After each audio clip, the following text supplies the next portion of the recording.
정보화 역기능 예방 교육.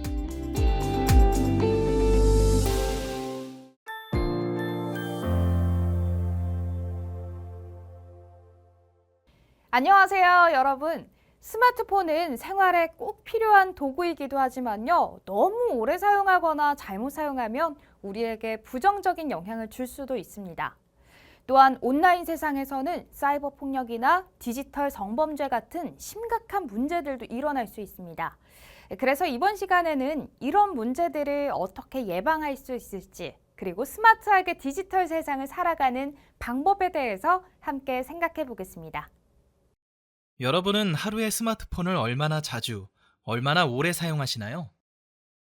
그때 스마트폰을 어떤 목적으로 사용하는지 한번 생각해 본 적 있나요? 혹시 그냥 습관처럼 시간을 보내고 있진 않나요? 아니면 나의 성장을 위해 배우거나 소통하거나 새로운 것을 만드는 데 사용한 적도 있나요? 다음의 숫자들이 의미하는 것은 무엇일까요?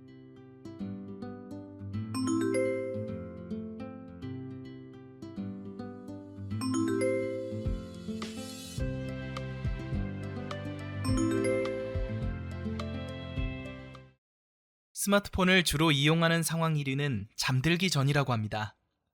여러분들의 경험을 이야기해 보세요.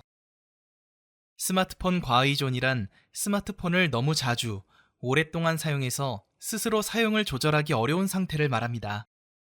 현저성은 개인의 삶에서 스마트폰을 이용하는 생활 패턴이 다른 형태보다 두드러지고 가장 중요한 활동이 되는 것입니다. 조절 실패는 이용자의 주관적 목표 대비 스마트폰 이용에 대한 자율적 조절 능력이 떨어지는 것입니다. 문제적 결과는 스마트폰 이용으로 인해 신체적, 심리적, 사회적으로 부정적인 결과를 경험함에도 불구하고 스마트폰을 지속적으로 이용한 것입니다. 여러분은 스마트폰을 잘 사용하고 있나요? 나의 스마트폰 사용 실태를 점검해 봅시다.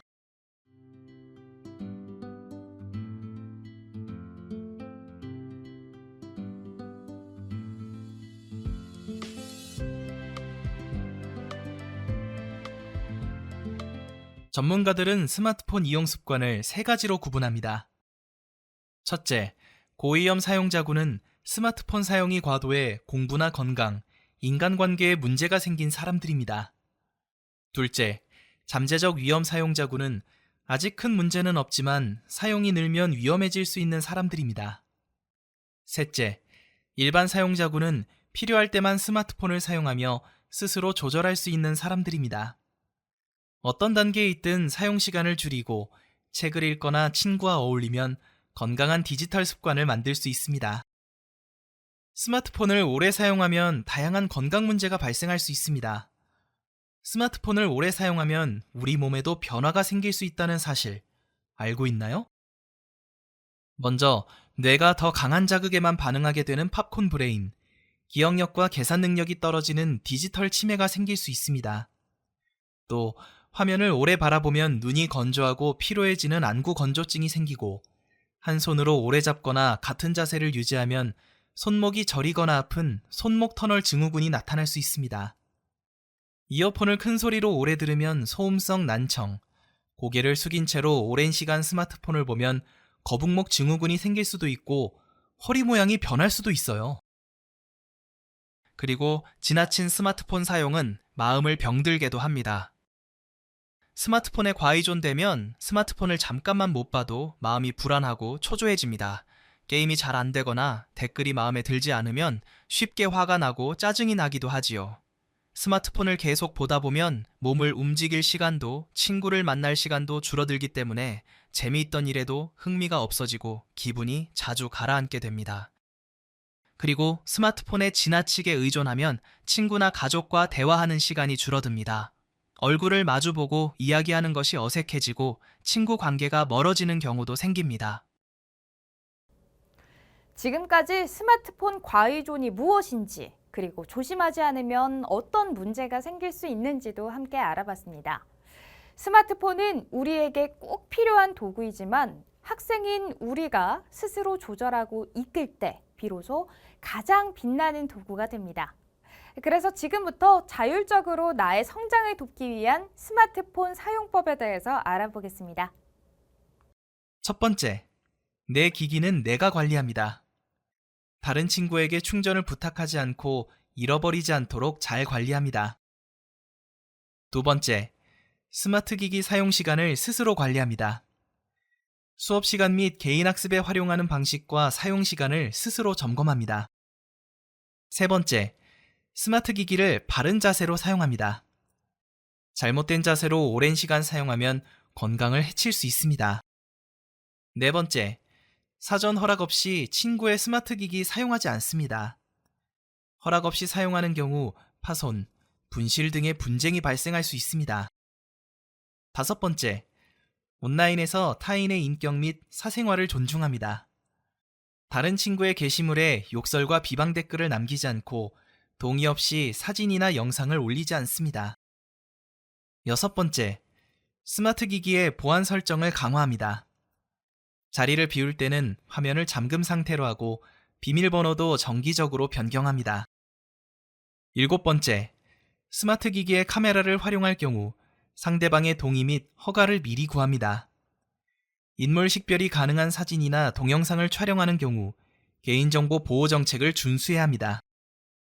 여덟 번째, 특정 시간대나 활동 중에는 스마트 기기를 사용하지 않습니다. 스마트 기기 사용 시간을 제한하고 정해진 시간 동안만 활용하도록 합니다. 아홉 번째, 온라인상에 글을 쓸 때는 신중하게 생각하고 올립니다. 인터넷에 한번 올린 글은 처음 상태로 되돌릴 수 없으므로 더욱 신중해야 합니다. 열 번째, 온라인 정보를 무작정 믿지 않습니다. 온라인상의 정보를 활용할 때에는 믿을 수 있는 출처인지 확인하고 비판적으로 바라볼 수 있도록 합니다.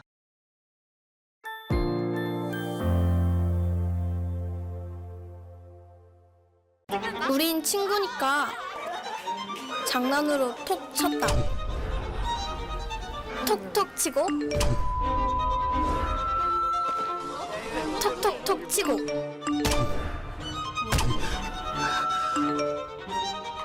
우린 톡 쳤을 뿐인데? 모두가 사이버 학교 폭력의 가해자로 지금 멈추지 않으면 범죄가 됩니다.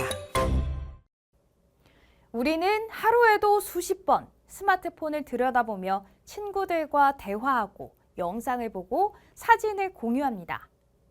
그런데 이처럼 익숙한 온라인 공간에서 사소한 장난처럼 던진 말 한마디가 누군가에게는 깊은 상처로 남을 수 있다는 사실 알고 있나요?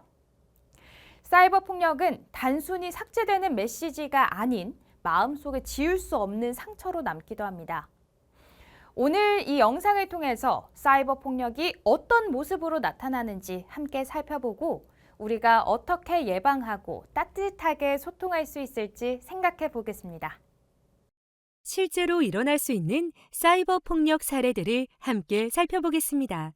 첫 번째 이야기입니다.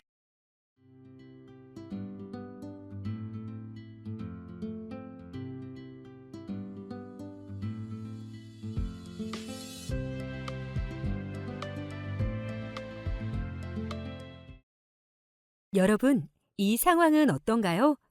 단순한 장난처럼 보이지만 사실은 사이버 명예훼손에 해당합니다. 온라인에서도 누군가의 외모나 사생활을 조롱하거나 허락 없이 사진을 올리는 것은 상대의 마음에 깊은 상처를 남길 수 있습니다. 이런 행동은 누군가의 명예를 훼손하고 심하면 법적인 처벌을 받을 수도 있습니다. 두 번째 이야기입니다.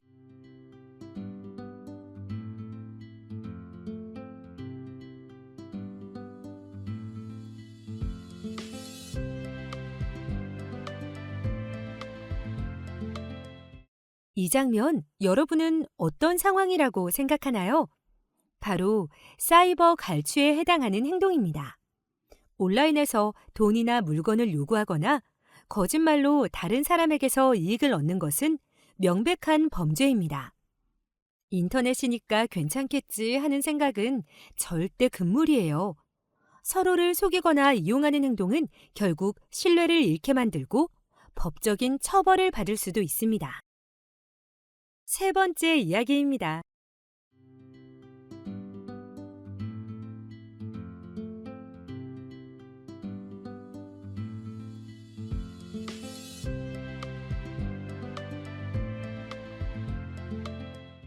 여러분, 이 행동은 어떻게 보이나요? 바로 허위사실 유포와 신상 정보 유출에 해당하는 행동입니다.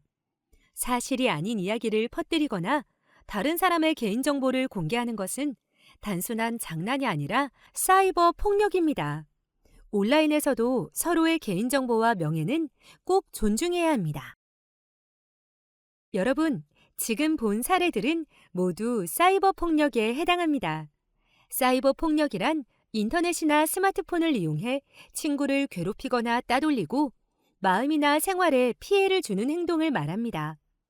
얼굴을 마주하지 않아도 메시지, 댓글, 사진, 영상, 게임 채팅 등 온라인 공간에서 일어나는 모든 폭력이 사이버 폭력에 포함됩니다. 사이버 폭력에는 3가지 특징이 있습니다. 첫째, 얼굴을 보지 않으니 쉽게 상처 주는 말을 하게 됩니다. 둘째, 혼자서도 폭력을 행할 수 있고 피해자는 외로움을 느끼게 됩니다. 셋째, 한 번 올린 글이나 사진이 순식간에 퍼질 수 있습니다. 이처럼 사이버 폭력은 단 한 번의 행동으로도 누군가에게 큰 상처를 남길 수 있는 심각한 폭력입니다. 온라인에서도 서로를 존중하고 배려하는 마음이 꼭 필요합니다. 사이버 폭력은 여러 가지 형태로 나타나는데 지금부터 대표적인 7가지 유형을 함께 살펴보겠습니다. 첫 번째는 사이버 언어 폭력입니다. 온라인에서 욕설이나 비난, 놀림의 말을 하는 것을 말합니다. 가볍게 쓴 댓글이나 채팅 한 줄이라도 누군가에게는 큰 상처가 될 수 있습니다. 두 번째는 사이버 명예훼손입니다. 다른 사람에 대한 거짓 정보나 부정적인 글, 사진을 올려 평판이나 명예를 떨어뜨리는 행동입니다. 한 번 올린 글이나 사진은 쉽게 지워지지 않기 때문에 더욱 신중해야 합니다. 세 번째는 사이버 스토킹입니다. 상대방이 원하지 않는데 계속 메시지를 보내거나 온라인에서 그 사람의 활동을 몰래 지켜보는 행동입니다. 이런 행동은 상대에게 불안감과 두려움을 줄 수 있습니다. 네 번째는 사이버 성폭력입니다. 허락 없이 다른 사람의 사진이나 영상을 올리거나 음란한 메시지나 이미지를 보내는 행동이 이에 해당합니다. 이건 단순한 장난이 아니라 명백한 범죄입니다. 다섯 번째는 신상 정보 유출입니다. 다른 사람의 이름, 주소, 전화번호, 사진 등 개인정보를 동의 없이 공개하거나 퍼뜨리는 행동입니다. 이 역시 피해자에게 큰 피해를 줄 수 있는 심각한 사이버 폭력입니다. 여섯 번째, 사이버 따돌림입니다. 단체 채팅방이나 SNS에서 특정 친구를 일부러 배제하거나 놀리고 비웃는 행동을 말합니다. 이런 사이버 따돌림은 실제 학교에서의 괴롭힘보다도 더 깊은 상처를 남길 수 있습니다. 보이지 않는 공간에서 일어나지만 그 상처는 현실에서 오래도록 남게 됩니다. 일곱 번째는 사이버 갈취 및 사이버 강요입니다. 온라인을 통해 돈이나 물건을 요구하거나 협박으로 억지로 어떤 일을 시키는 행동입니다. 이런 행동은 장난이 아니라 명백한 범죄로 이어질 수 있습니다. 사이버 폭력은 화면 속에서 일어나지만 현실의 마음을 아프게 하는 진짜 폭력입니다. 우리가 올바르게 말하고 행동하는 것, 그것이 바로 사이버 폭력을 예방하는 첫걸음입니다. 여러분, 사이버 폭력은 언제든 누구에게나 일어날 수 있는 일입니다. 그래서 예방하는 것뿐만 아니라 대처 방법도 꼭 알고 있어야 합니다. 사이버 폭력을 봤을 때는 이렇게 행동하세요. 그냥 넘기지 말고 선생님, 부모님, 학교 전담 경찰관께 알립니다. 모르는 사람의 쪽지나 대화 요청은 바로 거절하세요. 확실하지 않은 정보나 음란물은 올리지 않습니다. 다른 사람의 개인정보는 허락 없이 공개하지 마세요. 온라인에서도 바른 언어와 예절을 지킵니다. 그리고 사이버 폭력을 당했을 때는 이렇게 대처하세요. 증거를 꼭 저장하고 보복하지 않고 믿을 수 있는 어른에게 도움을 요청합니다. 도움을 요청하는 건 부끄러운 일이 아니라 용기 있는 행동입니다. 우리 모두가 서로를 지키는 따뜻한 디지털 시민이 되어야 합니다.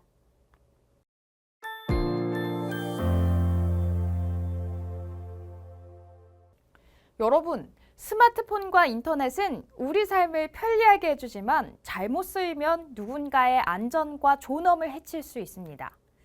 이번 시간을 통해서 디지털 성범죄의 유형과 피해를 예방하는 실질적인 방법, 그리고 서로를 안전하게 지키는 태도를 함께 알아보겠습니다.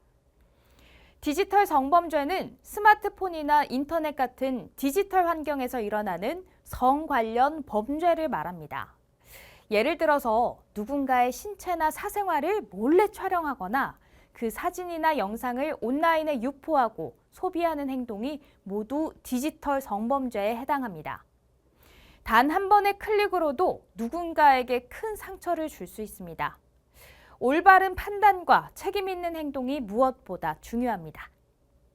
허락 없이 사진을 찍거나 온라인에서 협박하거나 퍼뜨리는 행위는 결코 장난이 될 수 없습니다. 디지털 세상에서도 말 한마디, 사진 한 장이 누군가의 인생을 바꿀 수 있습니다. 작은 행동 하나라도 책임 있게 생각하고 서로를 존중하는 디지털 시민이 돼야 합니다. 지금부터 디지털 세상에서 일어날 수 있는 디지털 성범죄의 대표적인 유형에 대해서 함께 알아보겠습니다. 첫 번째는 불법 촬영입니다. 상대방의 허락 없이 몸이나 사생활을 촬영하는 행위예요. 장난이었어요. 친구니까 괜찮을 줄 알았어요. 이런 말로는 어떤 변명도 통하지 않습니다. 상대의 허락 없는 촬영은 그 자체로 타인의 권리를 침해하는 심각한 행동입니다. 두 번째는 유포입니다. 불법으로 촬영한 사진이나 영상을 다른 사람에게 보내거나 SNS나 인터넷에 올리는 행위를 말합니다. 한번 온라인에 퍼진 영상은 완전히 지우기 어렵고 그 피해는 오랜 시간 피해자의 삶을 괴롭힐 수 있습니다.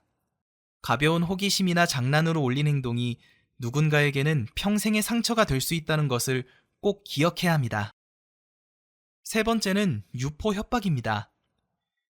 이 사진 안 보내면 전에 받은 걸 올릴 거야. 말 안 들으면 영상을 퍼뜨릴 거야처럼 상대를 겁주며 요구하거나 조종하는 행동을 말합니다. 유포 협박은 심리적 압박과 피해를 유발하는 매우 심각한 범죄이며 혼자 감당하려 하지 말고 반드시 어른이나 신뢰할 수 있는 사람에게 도움을 요청해야 합니다. 네 번째는 소비입니다. 불법으로 촬영되거나 유포된 영상을 단순히 보는 것이나 저장하는 것만으로도 범죄가 될 수 있습니다. 나는 그냥 봤을 뿐이야 라는 말은 결코 변명이 될 수 없습니다. 불법 촬영물이 더 이상 퍼지지 않도록 멈추는 것, 그것이 바로 책임 있는 디지털 시민의 행동입니다. 다섯 번째는 허위 영상물 및 딥페이크 제작입니다. 딥페이크는 실제 존재하지 않는 장면을 합성하거나 타인의 얼굴을 다른 영상에 덧씌워 왜곡된 영상을 만드는 행위입니다. 이런 영상은 피해자의 명예를 심각하게 훼손하고 사생활을 침해하는 중대한 범죄입니다. 재미나 기술 실험처럼 보일 수 있지만 결과적으로 한 사람의 인생을 무너뜨릴 수 있다는 점을 꼭 기억해야 합니다. 여섯 번째는 몸캠 피싱입니다. 채팅앱이나 SNS에서 친해진 사람을 가장해 신뢰를 쌓은 뒤 상대가 신체 일부를 보여주도록 유도하고 그 장면을 녹화해 그 영상을 빌미로 금품을 요구하거나 협박하는 범죄입니다. 처음에는 장난이야 또는 비밀이야 라고 시작될 수 있지만 금전 요구, 협박으로 이어지면 큰 피해를 입게 됩니다. 절대 혼자 해결하려 하지 말고 즉시 어른이나 신뢰할 수 있는 사람에게 알려야 합니다. 마지막으로 온라인 그루밍입니다. 채팅, 메신저, SNS 등에서 친해진 척 접근한 뒤 천천히 신뢰를 쌓아 피해자를 유인하고 조종해 성적 착취나 범죄에 이용하려는 행위를 말합니다. 처음에는 칭찬하거나 비밀을 잘 지켜준다고 한 뒤 점점 더 사적인 사진이나 만남을 요구하거나 침묵을 강요하는 방식으로 진행됩니다. 겉으로는 친절해 보여도 상대가 점점 통제하려 든다면 그것은 분명한 경고 신호입니다. 그루밍은 사이버상의 친밀감 쌓기처럼 보일 수 있지만 결국 상대를 이용하려는 범죄입니다. 온라인 그루밍에서 벗어나기 위해서는 의심스러운 상대는 바로 차단하세요. 대화 기록, 요구 내용은 캡처하거나 다운받아 보관하세요. 부모님, 선생님, 학교 상담사 등에게 바로 이야기하세요. 필요하면 경찰이나 사이버범죄 신고센터 등에 신고하세요. 마지막으로 혼자 감당하지 말고 상담을 통해 정서적 도움을 받으세요.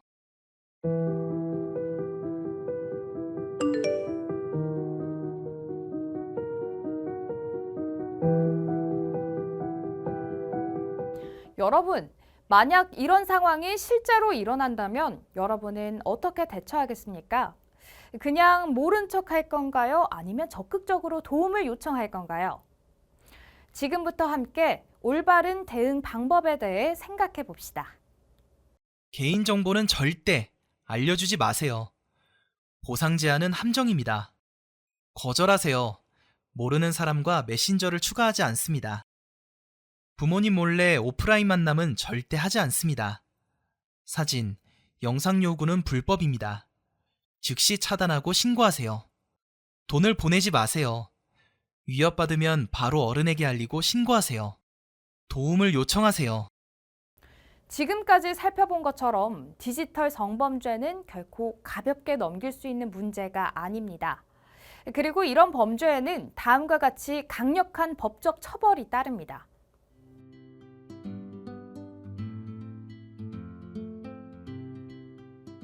디지털 성범죄에 노출되었다면 절대 혼자가 아니라는 점을 기억하세요. 디지털 성범죄 피해자 지원센터나 여성 긴급전화, 청소년 사이버 상담센터 등과 같은 전문기관에서 도움을 줄 수 있습니다.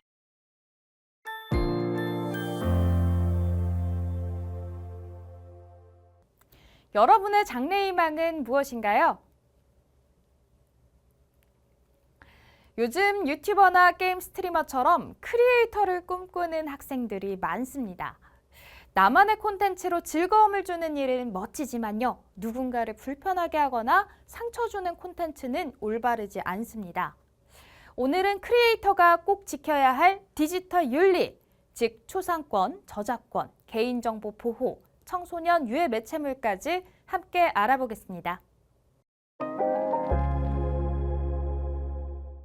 초상권이란 내 얼굴이나 모습이 허락 없이 사용되거나 공개되지 않을 권리를 말합니다. 다시 말해, 내 사진을 올릴지 말지는 내가 결정할 수 있는 권리입니다. 아무리 재미있고 예쁜 사진이라도 얼굴을 공개할 사람의 허락 없이 올리면 초상권 침해가 됩니다. 초상권을 심각하게 침해했을 경우 법적인 책임을 물을 수도 있습니다. 다음 상황을 살펴봅시다. 첫 번째, 사진이나 영상에 등장한 사람이 누구인지 알 수 있는 경우입니다. 얼굴이 나오거나 이름표, 교복 등으로 누구인지 알 수 있다면 그건 명백한 초상권 침해입니다. 두 번째, 동의 없이 상업적으로 이용하는 경우입니다. 예를 들어 연예인 사진을 찍어 동의 없이 상업적으로 사용했다면 초상권 침해입니다.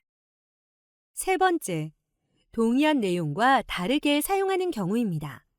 촬영에 동의했지만 처음에 약속한 내용과 다르게 사용되었으니 이건 역시 초상권 침해가 됩니다. 다만 공익 제보 방송 등 공공의 이익을 위한 경우는 동의를 받지 않았더라도 초상권 침해에 해당하지 않는다는 점 기억해 주세요. 초상권은 유명 연예인에게만 있는 권리일까요? 아닙니다. 초상권은 모든 사람에게 있는 권리입니다. 얼굴뿐 아니라 신체 일부만으로도 누군지 알 수 있다면 초상권 침해가 될 수 있습니다. 따라서 사진이나 영상을 찍을 때는 반드시 상대의 동의를 받고 사용 목적을 설명해야 합니다. 만약 여러분이 초상권 침해 상황에 빠지지 않으려면 어떻게 하면 좋을까요? 촬영 목적을 확인하고 원하지 않으면 삭제를 요청하세요. 콘텐츠를 만들 때는 상대에게 사용 목적을 설명하고 동의를 받아야 합니다. 실수로 찍혔다면 모자이크 처리 등 후속 조치를 꼭 하세요. 여러분은 영상을 만들 때 인터넷에서 찾은 노래나 그림, 사진을 그냥 사용해 본 적이 있을 겁니다. 그럴 때 조심해야 할 것이 바로 저작권입니다. 저작권은 누군가가 만든 작품을 보호하는 권리입니다. 노래, 그림, 영상, 글에는 그 사람의 노력과 생각이 담겨 있죠. 따라서 허락 없이 사용하거나 출처를 밝히지 않으면 그것은 곧 표절이자 저작권 침해가 됩니다. 생각해 봅시다. 만약 여러분이 최근 유행하는 노래를 여러분의 유튜브 영상에 사용하기 위해 가사의 내용을 바꾸려고 했을 때 저작권 침해에 해당할까요? 정답은 예스입니다. 원곡을 편곡하거나 개사하여 사용하는 것은 저작권 침해에 해당합니다. 무심코 나의 콘텐츠에 사용했던 노래들, 이젠 저작권에 주의해야겠죠? 또한 최근 숏폼에 유행하는 노래나 안무를 커버하여 게시물을 올리는 경우가 많습니다. 많은 사람이 올렸다고 그대로 따라서 콘텐츠를 만들고 게시하다가는 저작권 침해에 해당할 수 있습니다. 다만 신곡 홍보를 위해 원곡자가 의도적으로 커버송, 커버댄스를 널리 퍼뜨리는 경우도 있으니 여러 상황을 고려해서 슬기롭게 접근할 필요가 있습니다. 저작권을 고려해서 무료로 배포된 음악이나 이미지를 사용하는 경우도 있습니다. 하지만 무료라고 표시되어 있다고 해서 모든 상황에서 무료가 아닌 경우가 있습니다. 무료라고 하지만 특정 상황에서의 사용을 제한하는 경우가 있기 때문에 무료 사용의 경우에도 무료 사용이 적용되는 범위를 꼼꼼히 확인하고 출처를 자막으로 표시하는 습관을 갖는 것도 중요합니다. 여러분, SNS나 게임을 하다 보면 이름이나 학교, 전화번호를 묻는 말을 들을 때가 있었을 겁니다. 이런 이름이나 주소, 사진, 학교 정보는 모두 개인정보입니다. 개인정보는 나를 알아볼 수 있는 단서이기 때문에 노출되면 누군가가 나를 속이거나 괴롭힐 수도 있습니다. 그래서 개인정보를 지키는 일은 곧 나 자신을 지키는 일입니다. 이번에는 우리가 생활 속에서 개인정보가 어떻게 노출되는지, 또 어떻게 침해되는지, 그리고 그것을 어떻게 보호할 수 있는지 함께 알아보겠습니다. 여러분이 개인정보를 얼마나 잘 지키고 있는지 테스트를 해보도록 하겠는데요. 문제를 잘 읽고 해당 여부를 판단한 뒤 점수를 매겨봅시다.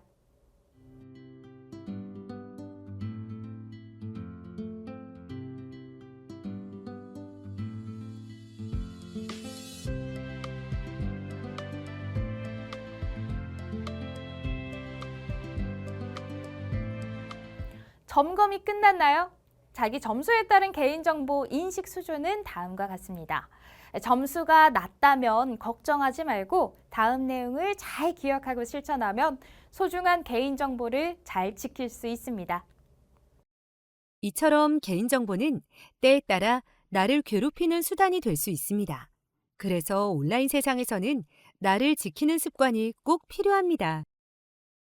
첫째, 내 계정 정보는 남과 공유하지 않습니다. 아이디와 비밀번호는 나만 아는 디지털 열쇠입니다. 친구에게 잠깐 빌려달라고 해도 비밀번호를 알려주면 안 됩니다. 한번 알려주면 내 이름으로 나쁜 글이나 사진이 올라갈 수 있고 문제의 책임이 내게 돌아올 수 있습니다. 둘째, 사용하지 않는 앱은 회원 탈퇴를 하고 삭제해야 합니다.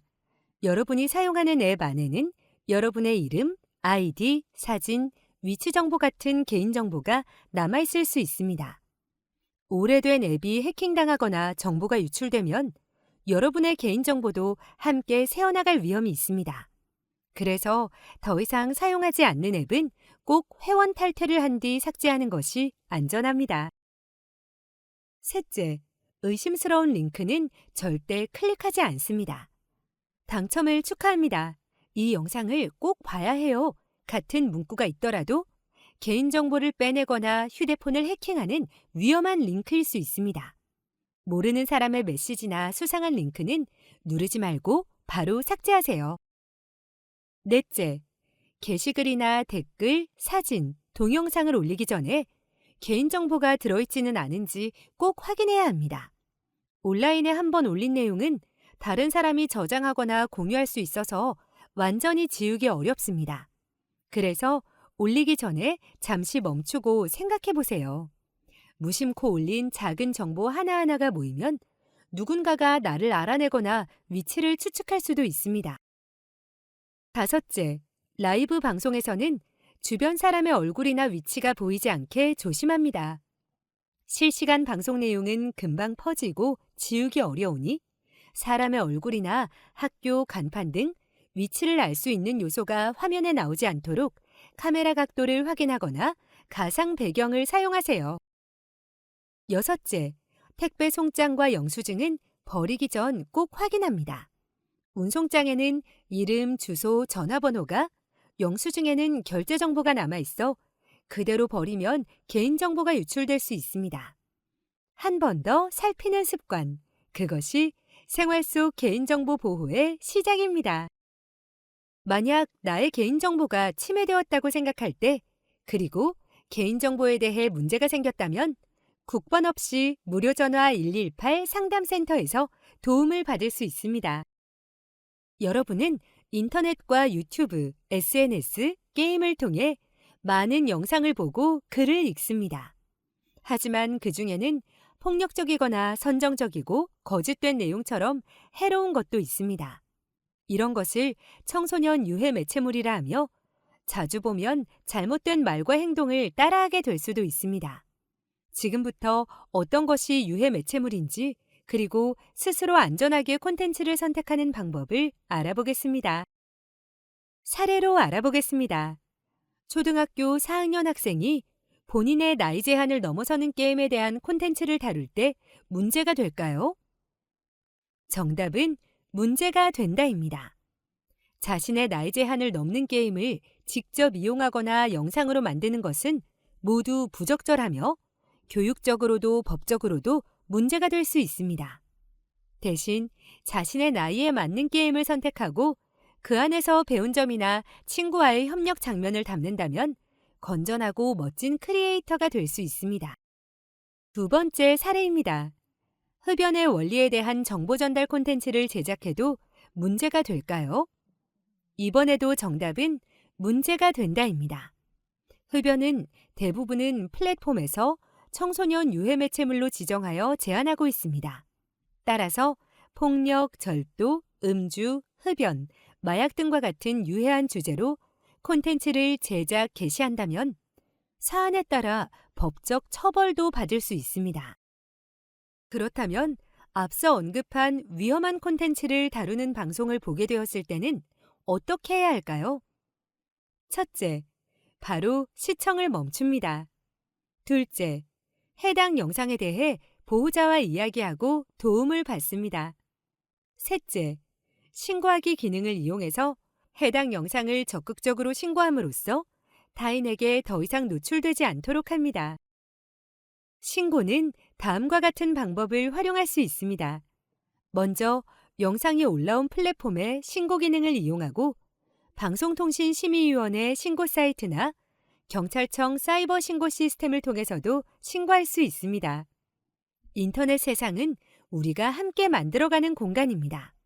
나쁜 콘텐츠를 그냥 넘기지 않고 신고하는 것은 누군가를 지키는 현명한 행동이며, 신고는 혼내기 위한 것이 아니라 모두의 안전한 온라인 환경을 위한 일입니다.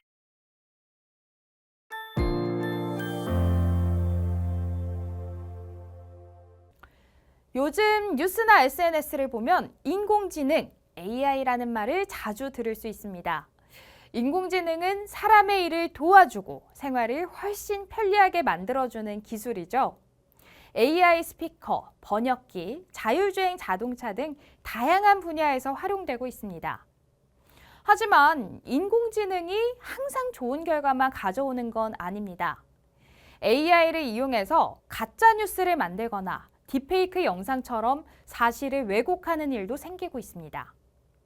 또 인공지능이 대신 판단해주는 일에 너무 의존하면 우리가 스스로 생각하고 결정하는 힘이 약해질 수 있습니다. 이번에는 이렇게 인공지능이 주는 편리함 뒤에 숨어있는 부작용과 위험성에 대해서 함께 생각해 보겠습니다.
인공지능, 즉 AI는 사람처럼 배우고 판단하는 컴퓨터 기술을 말합니다.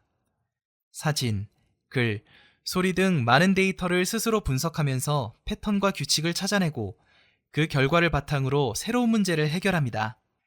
예를 들어 고양이 사진을 수천 장 보여주면 인공지능 귀의 모양이나 눈, 털의 특징을 스스로 학습하여 이건 고양이야 라고 구별할 수 있게 됩니다.